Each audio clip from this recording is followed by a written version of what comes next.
ہمارا اتنا بڑا پوٹینشل جو ٹورزم میں ہے اس کے ہم بلکہ شروع بھی نہیں ہوئے اس راستے پہ کہ یہ ٹورزم کا ہم فائدہ اٹھائیں.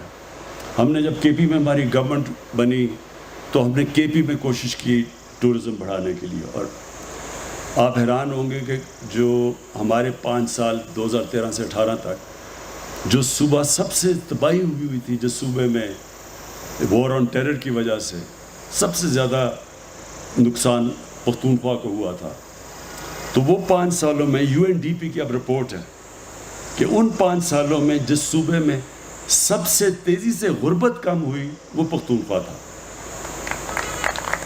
اور اس کی بڑی وجہ یہ تھی کہ ہم نے پختونخوا میں ٹورزم کو پوری کوشش کی, ٹورزم بڑھانے کی. سب سے تیزی سے ہم اس ملک میں اپنی دولت میں اضافہ کر سکتے ہیں, ویلتھ کریٹ کر سکتے ہیں ٹورزم کو بڑھا کے. اصل میں ٹورزم 2 قسم کی ہوتی ہے, ایک میس ٹورزم ہوتی ہے, ایک ہائی اینڈ ٹورزم ہوتی ہے. جو اصل پیسہ جنریٹ ہوتا ہے وہ ہائی اینڈ ٹورزم سے ہوتا ہے. تو جب ہلٹن آتا ہے تو ہائی اینڈ ٹورزم آگے بڑھتی ہے. اس کے ساتھ ساتھ پھر جو چیزیں کیا آئیں گی, یہاں سکیم بڑھے گی. پہلے سردیوں میں خالی پڑا ہوتا تھا یہ سارے گلیان, اب سردیوں گرمیوں میں دونوں میں ہوٹلز بھرے ہوئے ہوتے ہیں. تو اصل میں جو اب اگلا فیز پاکستان میں آ رہا ہے, ریزورٹس, ہوٹلز کے بعد ریزورٹس اور پھر سکیم.